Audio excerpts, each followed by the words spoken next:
cover and shelter now is so terrible, and that a German company now produces the gas which was in Auschwitz. That's my point. And that the German government didn't stop it. That's my point too. Tonight, 60 Minutes looks at the German connection. Moscow is suffering through a bitter, bitter winter, and not just the deep freeze cold of today's 25 below. The people are suffering from economic disintegration. Now one hears increasing talk of civil disobedience or even civil war. The whole society is disintegrating. It's just falling apart, and the system is falling apart. So Gorbachev is trying to save the pieces, but he will not be able to. I think this system is doomed.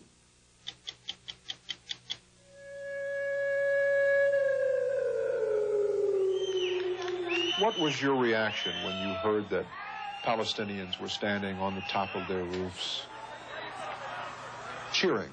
Believe me, that the cheering would be 10 times more wild if it were an American city. I'm Mike Wallace. I'm Morley Safer. I'm Harry Reasoner. I'm Ed Bradley. I'm Steve Croft. I'm Meredith Vieira. Those stories and Andy Rooney tonight on 60 Minutes.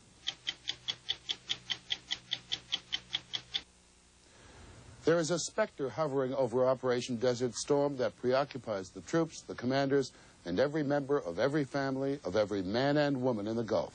Atomic, biological, and chemical weapons. The atomic part no one is sure about. About chemical and biological weapons, there are few, if any, doubters. Saddam Hussein got them in the simplest way possible. He bought them from German companies. The revelation that Germans had supplied the material and know-how to build horror weapons was particularly appalling, not just to Israel, a main target, but to the United States, Germany's best friend for more than 4 decades. It has become a familiar sight on television in the United States, a vicious reality in Israel and Saudi Arabia. Scud missiles hitting Tel Aviv and Riyadh. These Soviet-built weapons would be landing 300 miles short had it not been for the genius of German technology and indifference and greed.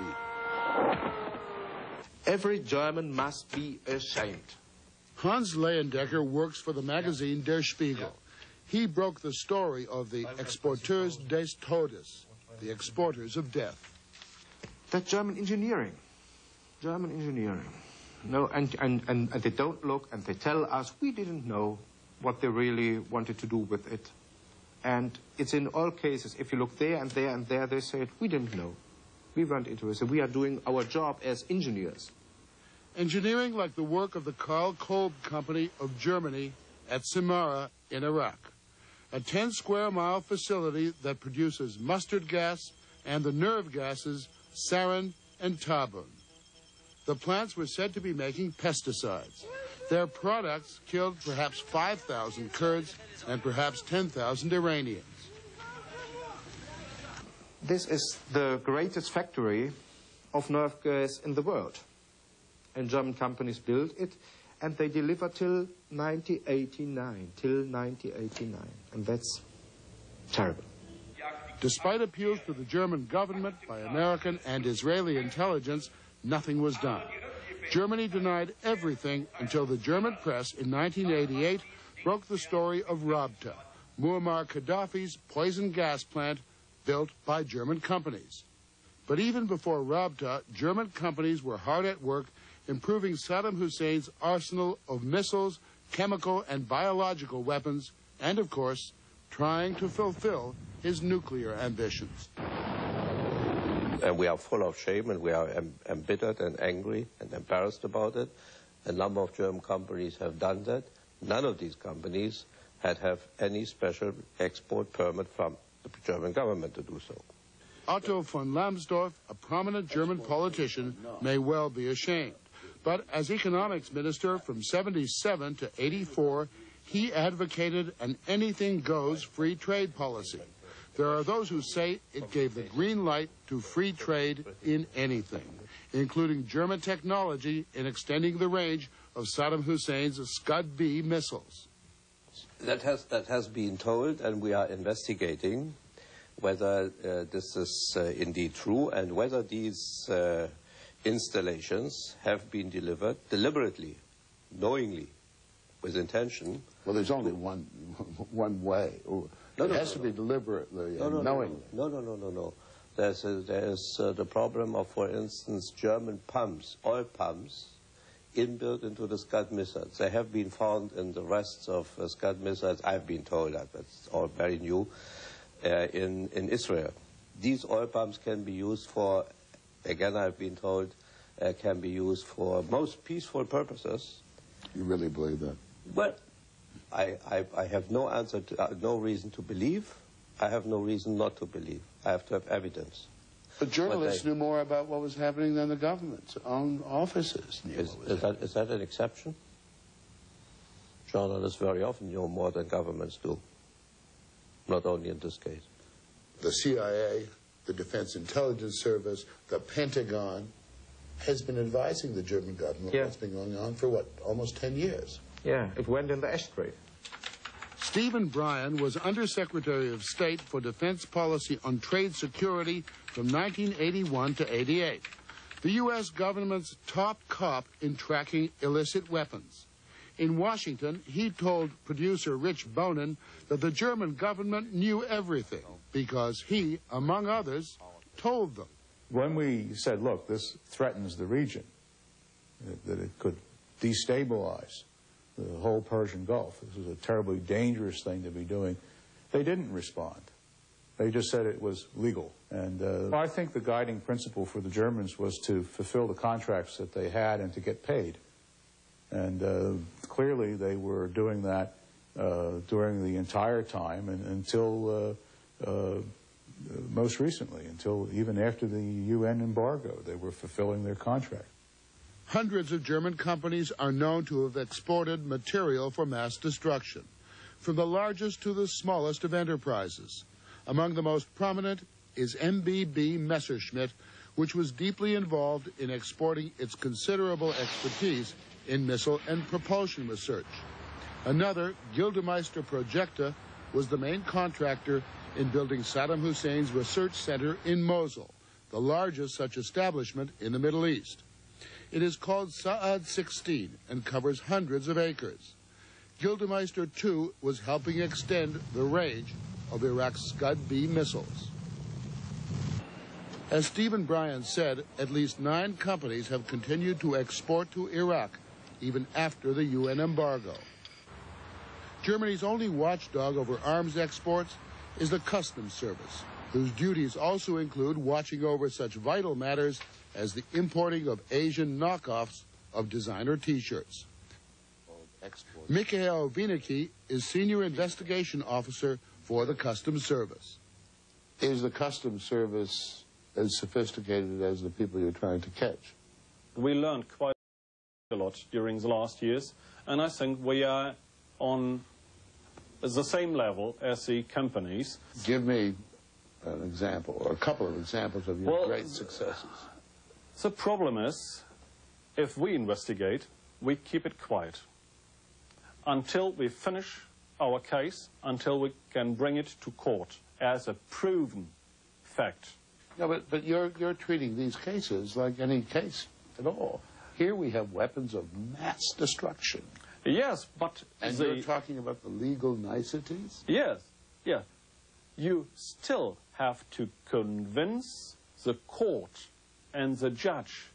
Were you surprised when you realized the extent the German companies were supplying Iraq?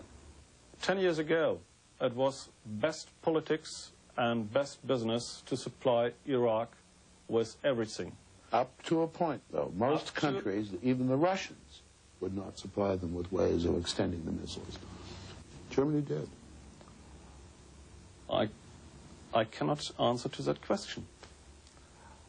I have my personal opinion, but I cannot answer to that question. It was greed, probably, yeah. Greed of the worst kind.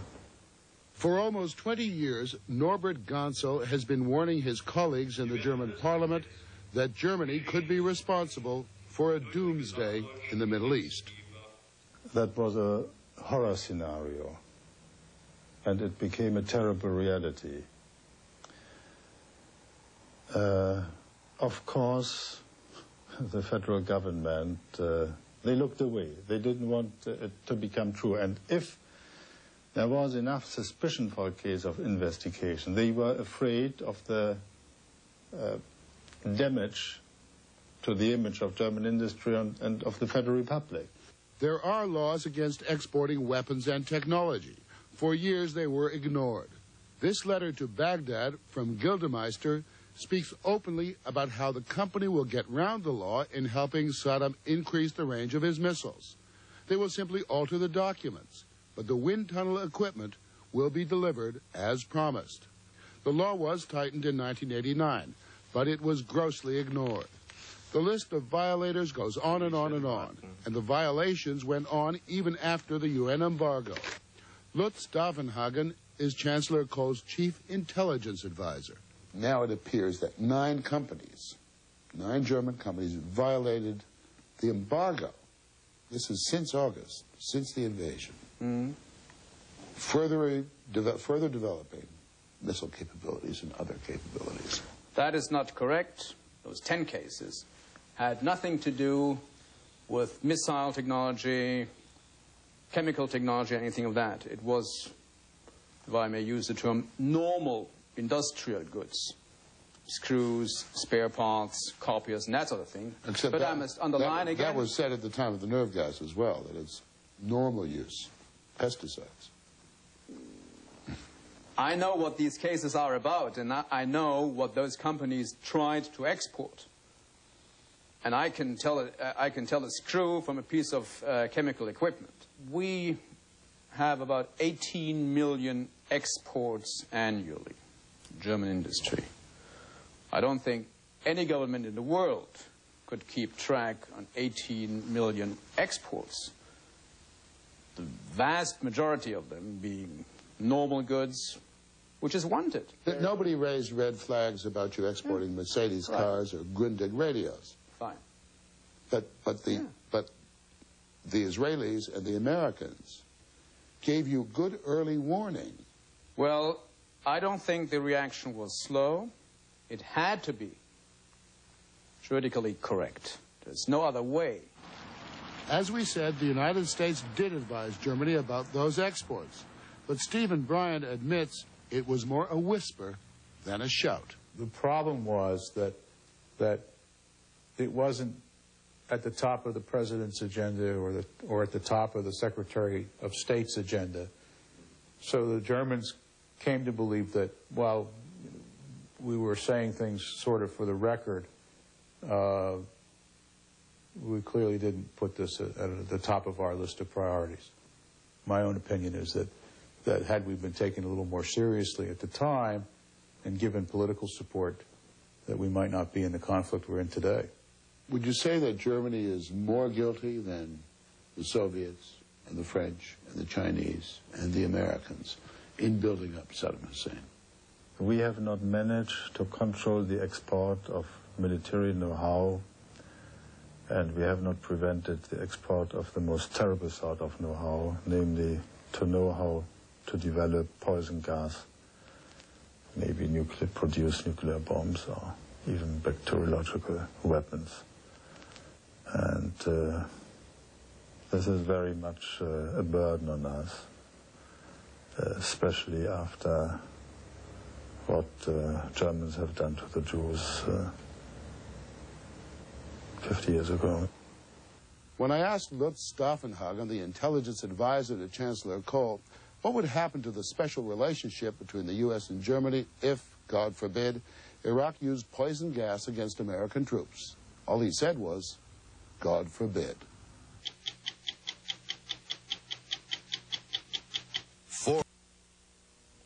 While reporters from around the world are focusing on the war in the Persian Gulf, remarkable and dangerous events are unfolding in the Soviet Union, events that would otherwise be getting massive coverage. Mike Wallace has spent the past week in Moscow, listening to a variety of worried Soviet voices: politicians, military men, journalists, and the man in the street. Moscow is suffering through a bitter, bitter winter, and not just the deep freeze cold of today's 25 below.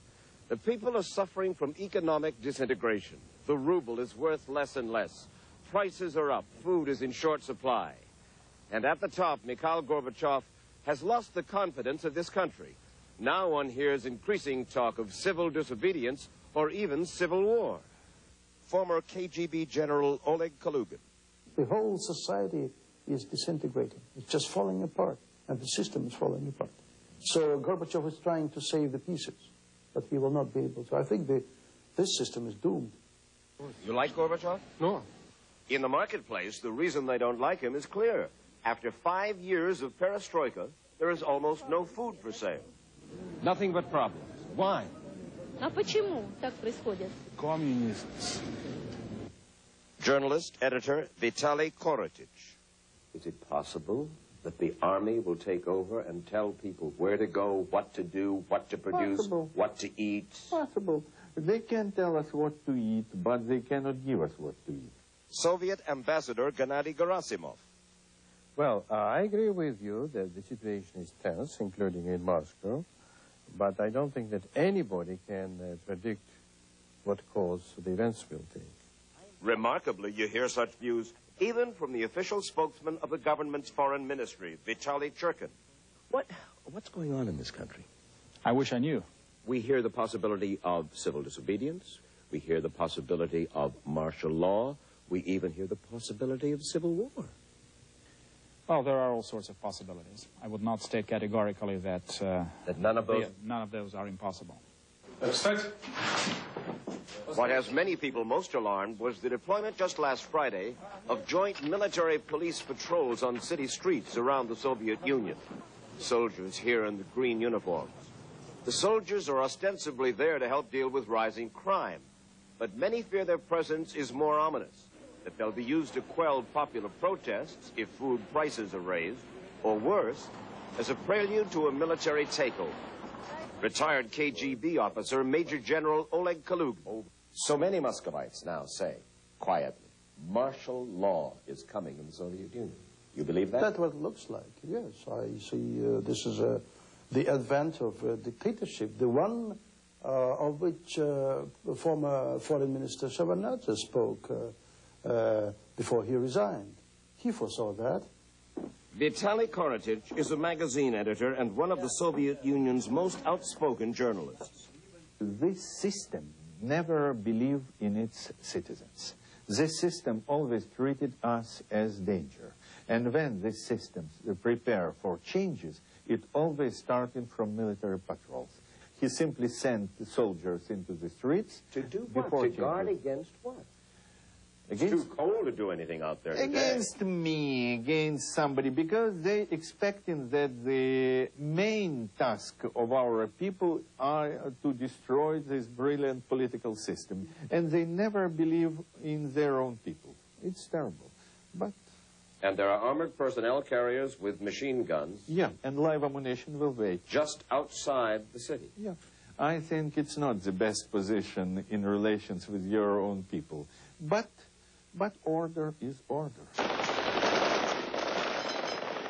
In fact, disorder and chaos have been spreading across the Soviet Union, from Georgia to Azerbaijan to the Baltics, as various Soviet republics demand their independence. Is the breakup of the Soviet Union, some call it an historical inevitability? The break of an empire, and in this case we are talking about an old-style empire, is inevitable. I'm sure it will break up, and soon. Of course, no group dislikes chaos more than the military. And one of the most ominous problems in the Soviet Union is the huge and restive military. A military not only forced to pull out of Eastern Europe, but also to accept big budget cuts. Vitaly Korotic claims that 208,000 military officers are currently homeless. 208,000 officers? Officers homeless. Homeless. They living nobody knows where. It's terrible life. They serving for 10, 20, 30 years and have nothing. Many military leaders are now publicly demanding a return from the current chaos to order and stability, by force if necessary. General Boris Tarasov is a member of the Supreme Soviet of the Russian Federation, and he is all for the new military patrols. The negative reaction to the patrols is just a political maneuver. What about the men who are complaining that Gorbachev, Yazov, Khrushchev, the military, are moving toward martial law and toward dictatorship? I don't believe it. All these talk and accusations about heading towards dictatorship serve only the interests of the political struggle. According to many observers here, it was last fall that Mikhail Gorbachev decided to forsake the feuding and divided liberals and throw in his lot with the country's conservative forces. Vladimir Posner is a Soviet television commentator. You say he's going to use the conservatives. He's going to use the hardliners. That's right. To achieve his end, which is perestroika. Correct. A benign, if you will, a benign dictatorship of sorts. And they're not going to wind up using him. I didn't say that. I think there's that possibility. The brains in the conservative group are people who don't trust Gorbachev and will try to get rid of him as soon as they possibly can. And I think that they despise Gorbachev. They fear Gorbachev. He is the man who changed this country. And he changed it irreversibly no matter what happens. It's never going to go back to be what it was once.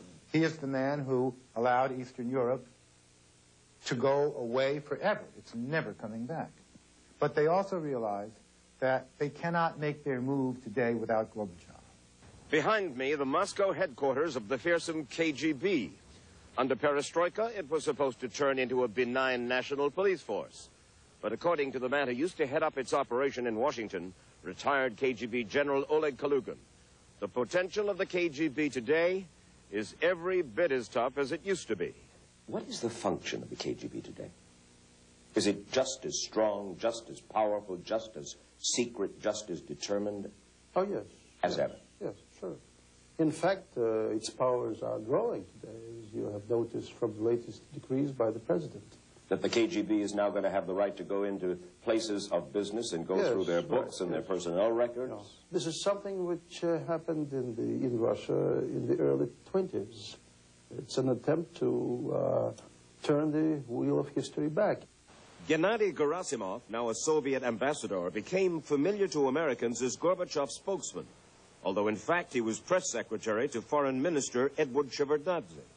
All of this can be summed up by your old boss, Edward Shevardnadze. The foreign minister stepped down, said in December that your country was moving toward dictatorship. Do you disagree? Yeah. Gorbachev himself, when he argued with Shevardnadze, he said that he sees no danger of dictatorship, but people ask for stronger leadership. So there is this fine line between stronger leadership, which I think everybody may agree with, and dictatorship. I heard just... A benevolent dictator. A what? A benevolent dictatorship? Tell that to the Lithuanians and the Latvians. I agree. January 13th, a day that came to be known as Bloody Sunday in Lithuania, one of the republics pushing hardest for independence. Airborne troops, sent in earlier by Moscow, supposedly to pick up draft dodgers and deserters, went on a rampage, as can be seen in this tape shot by an amateur cameraman. The troops stormed the television tower in Vilnius. The toll for that evening, 13 civilians killed. 1 week later, in Latvia, a repeat assault by special troops called the Black Beret. 4 Latvians died outside the Interior Ministry in Riga. Gorbachev said he didn't order or know about the shootings in either city. Well, I believe he did... He said he was asleep. Well, he might as well be asleep, yet he may not have known the date and the timing. But by sending the paratroopers, he knew that there will be inevitably, one day or another, 1 hour or another, there may be bloodshed. And I'm sure he was conscious of that, and he acted on this understanding. He may not have given the word, but nonetheless, he knew. I think so. So, the man who won the Nobel Peace Prize gave his sanction to the killings in Lithuania and Latvia. His silent sanctions. But if he didn't know, then why did he not condemn this immediately and very strongly? Why did he not have the commander, the local commander, arrested? Why did he not have the Minister of Defense fired? What are you saying, that Gorbachev is at heart, at bottom, a hardliner himself? I think he is a reformer, but one who would who would leave the system intact, but try to improve its image, some of its frightful aspects, to make it look more democratic, more palatable. I mean, I think he is, and he was always a product of the Communist Party, who will remain loyal to its basic values to the end. And he will not change the system. He may also... And its basic values, face it, are totalitarian. Exactly, absolutely right. Gorbachev opened the Soviet Union to candor and confession of error, to glasnost. But within the past 2 months, he's begun to clamp down on freedom of the press, especially television. The most popular, the most enterprising news show on TV, Vzglad, or Viewpoint, was thrown off the air 6 weeks ago. Sasha Lubimov was one of its editors and anchormen. Gorbachev is now trying to let the military try to manage the situation. He was a hero. Perestroika. You have made him a hero. Glasnost. Foreign journalists made him a hero. You have created an image of Gorbachev. Gorbachev presides still here at the Kremlin, but his old cronies, his foreign minister, his principal advisors, the comrades in reform who were helping him blaze the path to perestroika, they have all deserted him. His former reformer friends are apparently disillusioned with him and saying, hey, you go your own way, we cannot go with you. From Shevardnadze on down. So one has to believe that Gorbachev is saying, I am going to hold on to power, by God, that's what I want. Even if I have to deal with the devil. But you see, the problem is, not really, I don't think about the devil, but the problem is that all those who criticize him, they don't have a really coherent program and accepted leader for the change. So you can see demonstrations and articles asking him to step down, but who is going to step in? The army. A military coup. They cannot really organize the society. They cannot deliver bread and milk to your door. On the right side today, I do not see a single personality who would attract any sizable number of people in the USSR. Mikhail Sergeyevich! Mikhail Sergeyevich! He had so many things going for him. He had tremendous popularity. His opponents were off balance. Had the land been distributed privately, had people been able to buy land and work it, today there would be food in the stores in the Soviet Union. People are angry, and if it will be a little push, it will be blood, and nobody wants it. I think we need democratic changes, and we'll fight for them. The military, the Azovs, they have the guns, they have the force. Yes, well, that's all right, but the people of this country, as well as any other, have something more. They have civil disobedience as a major weapon. And I'm sure this country will be plunged into political strikes and civil disobedience on a scale unimaginable in our country. And who will lead this? Is there a leader? Are there a group of leaders? Well, for instance, I'm sure today's leader, a recognized leader is Boris Yeltsin. Is Boris Yeltsin. Boris Yeltsin is president of Russia, by far the largest of the 15 Soviet republics. He too is convinced that Gorbachev is veering dangerously to the right. The recent decrees represent a major blow not only to a market economy and democracy, but in general, these are steps towards martial law and dictatorship. I think this may happen, yes, but this will not last long for a simple reason that people will not stand again the years of suppression they sustained for so many decades. I mean, the Russian people today are different from what they used to be. 5 years of perestroika changed the climate, the political, the conscience of the people. I mean, they are different today. Who's calling the shots in the Soviet Union today? Literally? Yeah. Literally. Nobody.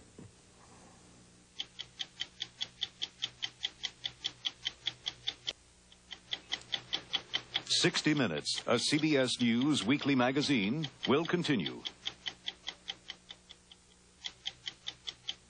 Despite pronouncement after pronouncement to the contrary, the American Secretary of State and the Soviet Foreign Minister went on the record this week, all but linking the end of the Gulf War to the resolution of the Palestinian problem. Even though President Bush would disassociate himself from their joint statement, the two ministers said, in effect, that a meaningful peace process would have to include a real reconciliation between Israel and the Palestinians. If you listen to both sides, as we did this week on the West Bank, accomplishing that real reconciliation is a lot easier said than done.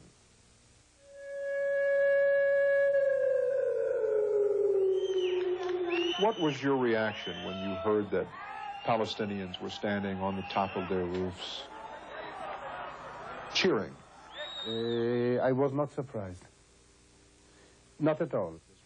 Eliakim Hayetzny is a hardliner in the Israeli Knesset. He lives on the West Bank. His neighbors are Palestinians. I know the hatred of organized Arabs, and I know the hatred to America, the hatred to us.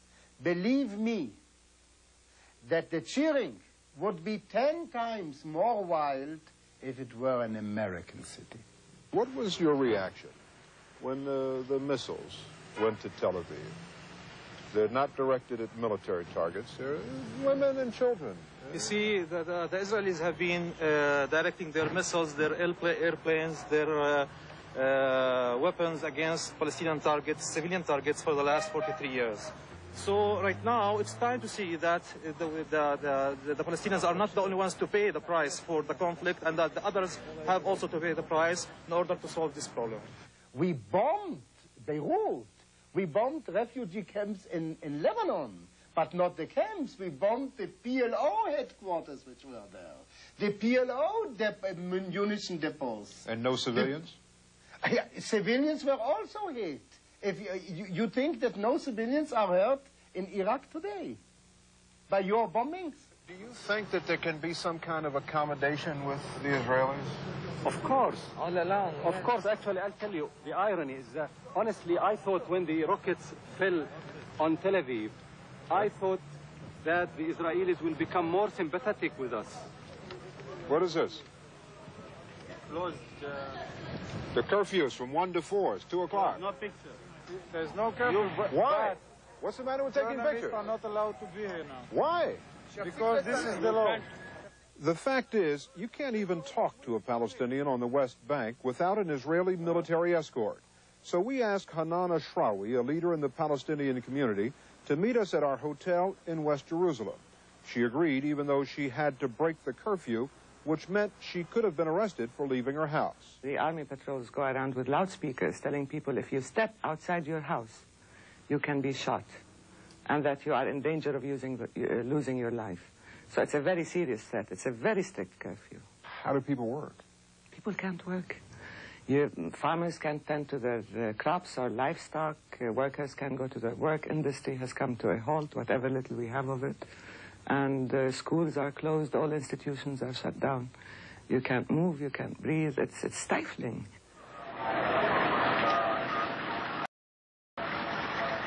Why the curfew? The Israelis say it's the only way to keep the Palestinians from rioting in support of Saddam Hussein. Once he falls down, this dictator in Baghdad, and once all this dream is shattered, and once they have the reality that they can't get work in Israel because they live now only from the work in Israel, there's no money from the Gulf coming, a great part of those people who shouted on the roofs will return to their work like sober after a delirious night of drinking. Do Palestinians consider Saddam Hussein to be an ally? As a whole, Palestinians do, yes. But popular opinion in my country would say this is an evil man. He's a butcher. Mm-hmm. Evil is a relative term. For 43 years, Palestinians have been dying without anybody saying anything about it. We're watching Iraq being bombarded relentlessly and ruthlessly, and we feel just as much with the Iraqi people, especially as Arabs, who are suffering this brutal assault. And we think that the war itself is cruel, the war itself is immoral, the war itself is obscene, and this is part of the larger context of the war. And to us, it's even not just ironic, it's really inconceivable that the whole world decided that the war can be ugly and can be destructive only when it touched upon Israel. But when it was killing Arabs, then it's all right. War can be clean and a high-tech exercise.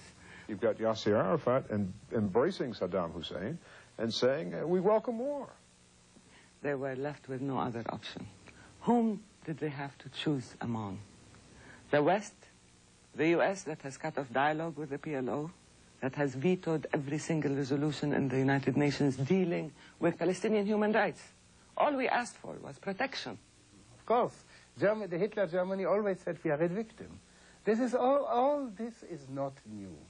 But nobody is driven to create ghastly pictures of mayhem and murder. What Hayetzni is talking about is the Intifada, the movement Palestinians launched 3 years ago, hoping to win a Palestinian state on the West Bank. So far, Israeli security forces have killed about 700 Palestinians, and Palestinians have killed about 30 Israelis, not to mention nearly 400 of their own people. Yet after 3 years of turmoil, the Intifada has done nothing to shake Israel's determination to hold on to the West Bank. On this site down there is Elonei Mamre, the place where Abraham was promised the land for the Jewish people. In other words, this place is the cradle of Judaism. And if Zionism has any sense in the world, it is the return of the Jewish people to Zion. Zion is here. Listen, it's very dangerous to start using biblical scripts and holy books as a source for land distribution and geopolitical realities in the 20th and 21st century. Okay, it's extremely dangerous because people can readjust the map of the world on the basis of holy books. I go back 2,000 years of Christian presence in Palestine. Can anybody deny my existence? The Palestinians say that we have made concessions to the Israelis, but people like you won't move an inch. What concessions have they made, if I may know? The PLO recognized Israel's right to exist. Never did that the PLO... That was a concession? No, and the PLO did not recognize anything at all. When the wolf dresses like the grandmother, he doesn't make any concession. He also tries to find an easier way to swallow Little Red Riding Hood. I don't know what else do they want. Do they want us to stand there and say we approve of Zionism or we love Israel? We don't have to love them. We don't have to approve of them. But the fact is we recognize the fact that they do exist. Between us and them, there's no love story between the Palestinians and the Israelis. It's a hatred story. Dedi Zucker is also a member of the Knesset. He's not a hardliner. He's among those who favor a Palestinian state. You're a politician. How do you think your message, your point of view, would play out there today in Tel Aviv? You've kept me in one of the worst moments of the peace movement, definitely. So there's no use now to talk, during the war, to talk about any compromise. The only aim now, there's only one aim now, and that is to defeat Saddam. You think Israelis and Palestinians can live together side by side? No, they cannot live together. They can live apart from each other. They should separate from each other. We have to divorce. I mean, there must be a divorce here. This marriage that took place in '67, when Israel, in a defense war, occupied the territories, is a failure. It's a very bad marriage. So we have to have some kind of divorce. Could Israel be more secure, less threatened, if there was a Palestinian state? You know, I have never tried cyanide. Maybe it will make me healthy. So he says to give it a chance. But I have been told that you don't live after taking cyanide. We're not living anymore in the ghetto in Warsaw or in Casablanca. We're living here And we have the F-15, and they have the club, and they have the stones. We have the F-16, and they have some sticks. We're much stronger than they are, and I have my full confidence in my army, and that gives me the chance and the opportunity and the possibility to give up part of the land in order to achieve peace. The land Zucker wants to give up is the West Bank. But American-born Israelis, Gershon and Eliza Herbst, who've settled here, say not an inch. You've got about 100,000 settlers here now.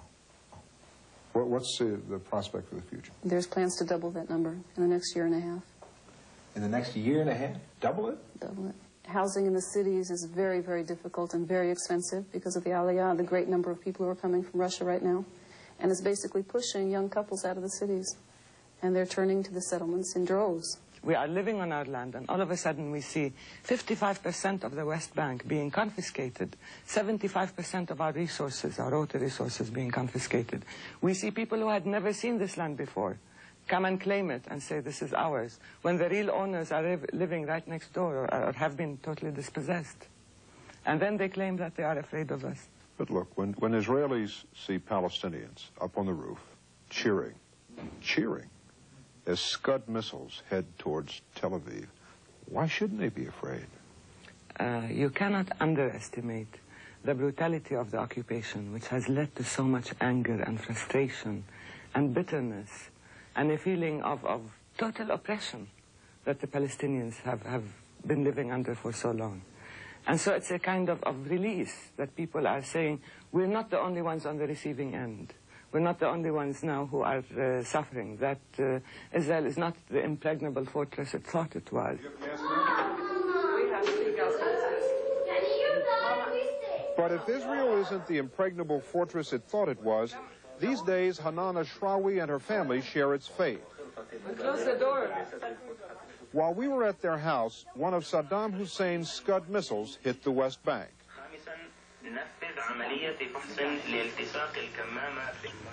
Only 1 out of 10 Palestinians on the West Bank and Gaza were given gas masks by the Israelis. Do you think Saddam Hussein would use gas? I doubt it. I really doubt it. But he might use it, I think, if he feels that all is lost. Because people who are cornered can do dangerous things.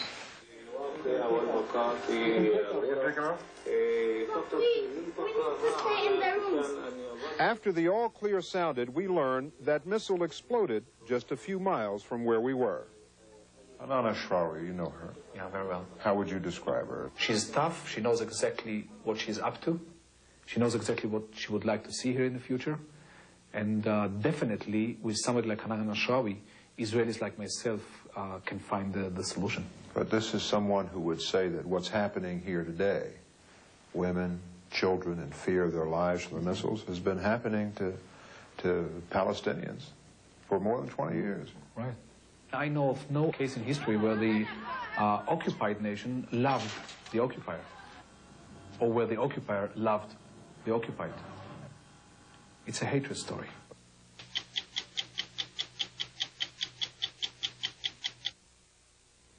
If you were wondering why Andy wasn't with us last Sunday, well, let him tell you. I imagine all of you were watching 60 Minutes last Sunday at this time. I'm sorry I couldn't be with you. I was watching the Super Bowl in Tampa at the game. You might be interested in some of the financial details of my trip, just in case you ever decide to go yourself.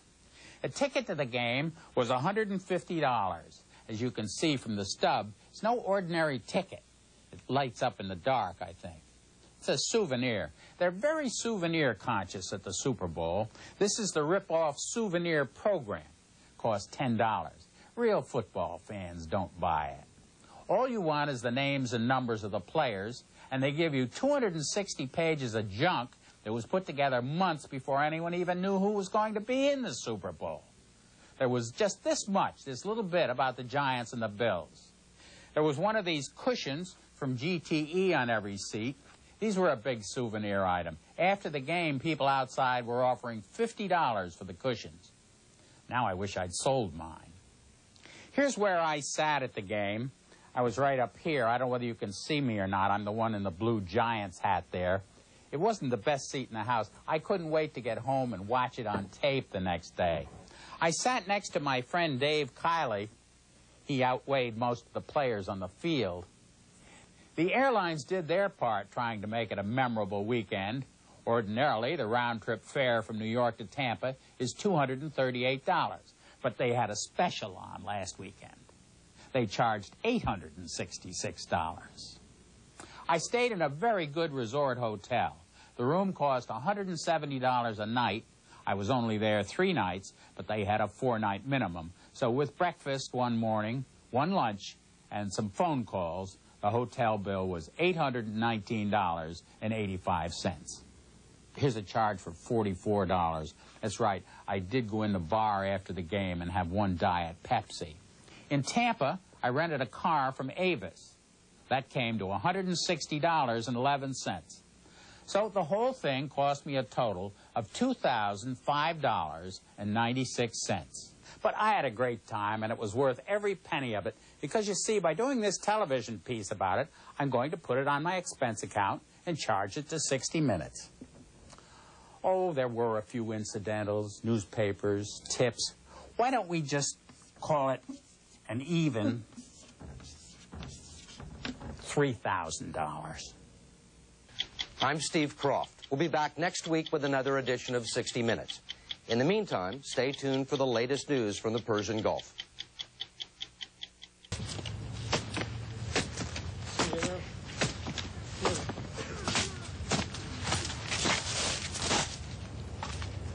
Tonight on CBS, 5-time Oscar nominee Glenn Close and Christopher Walken star in the powerful story of a mail-order bride, Sarah, Plain and Tall, a Hallmark Hall of Fame presentation, right after Murder, She Wrote, which is next on CBS.